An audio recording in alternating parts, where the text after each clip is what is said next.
Mistake number 3 a lot of companies make would be choosing a contractor with inadequate inventory. Well, you know, working in the middle of Africa, or in the middle of anywhere, in the middle of Australia, middle of Africa, it doesn't matter. You need a good supply of spare parts for downhole equipment, for mechanical spares. Without those, you're wasting your time. If you start breaking down on the site, you will lose time. Client will lose budgets, not on untimely budgets. He loses his credibility, and it's just wasted money for everybody. Causes for lack of inventory could be if the contractor's got a cash flow problem. He might try to do the job with a small inventory list. So he might go in a little bit cheap on the tender, to thinking that, okay, if I can get this job, I'll be okay with this inventory list. That's mistake number 1.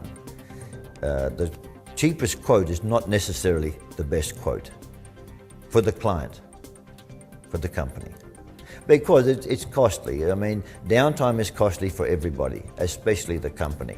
They're on a budget, they're on a time zone budget, and they need to deliver, especially if they're doing resource drilling, where they need to get these assay results in. They've got shareholders to report to. They've got stock exchange reports they must have out. All those sort of things affects their timing. The longest delay I've seen is 6 weeks due to a lack of mechanical spares. If you've got a correct inventory, a decent inventory list of spares, downhole equipment and mechanical spares, you can eliminate your downtime to within a 12-hour shift.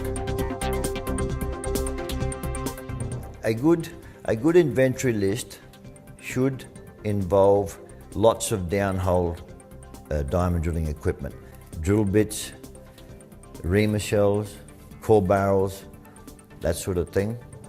Spare rotation motors, all the motors that drive your rig, the hydraulic pump, you need spares of those. A lot of companies will have a spare engine on site. If it's a worthwhile contract, a long enough contract, they will have a spare engine. You also need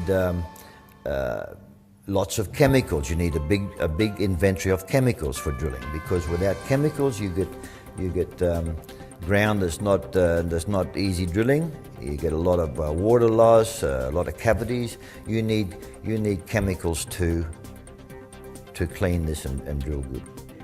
To avoid this mistake, a company should, number 1, when the tender document's sent out, ask the contractor tendering on the document to give him a list of his inventory list, give him any details that's relevant to the client to minimise downtime for his project. Thank you.